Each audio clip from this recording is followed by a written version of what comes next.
Salt comes from three sources: salt mines, land that was once a seabed, and from oceans and saltwater lakes. Factories extract salt from water by evaporation, either mechanically or naturally, by letting the sun work its magic and produce what's called solar salt.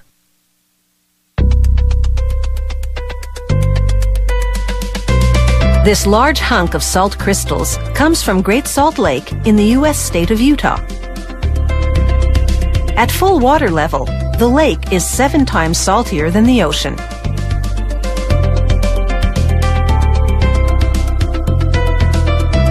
Harvesters scoop up salt from shallow crystallization ponds and load it into trucks. It's the end result of a 2-year evaporation cycle, which has seen the lake water, called brine, slowly give off its moisture in a series of concentrating ponds.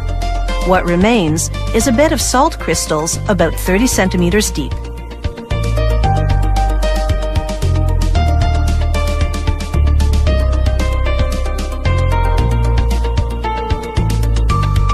The truck dumps its cargo onto the factory's conveyor system.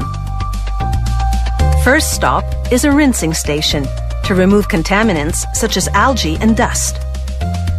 Using fresh water would dissolve the salt, so they flush the crystals with lake brine. Next, hot air dryers remove the moisture and salt dust within about 3.5 minutes.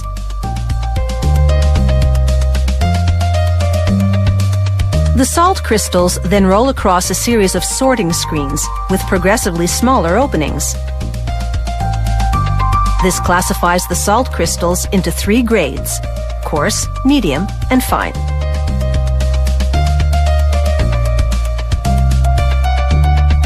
Each grade goes onto a separate conveyor that transports it to a designated storage bin. The factory uses medium-grade salt to make pellets for water softening equipment. This press compresses the crystals into pellet shapes, along with certain additives to help the water softening equipment perform better. Some municipal water supplies have a high mineral content. This hard water makes soap difficult to lather and leaves stains on sinks, bathtubs, and toilets.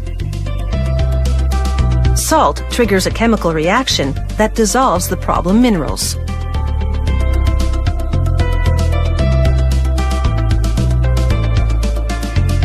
The factory packages water softening solar salt in bags as well. It also produces a variety of other solar salt products, such as swimming pool salt, road salt for melting ice in the winter, and of course, culinary salt. The factory's automated packaging equipment fills both paper and plastic bags.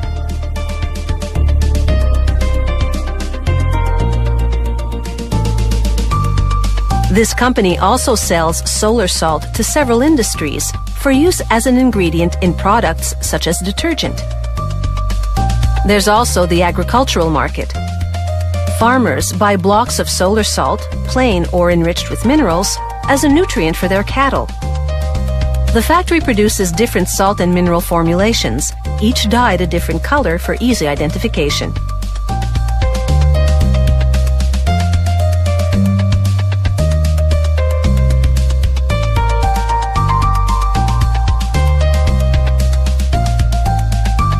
To produce salt for cattle, the machinery drops 23 kilograms at a time into a block-shaped mold.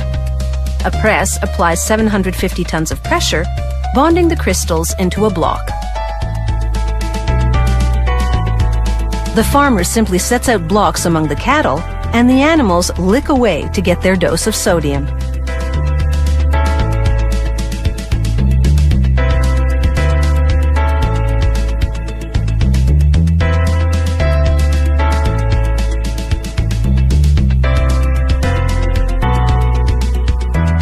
A label identifies the type of salt block.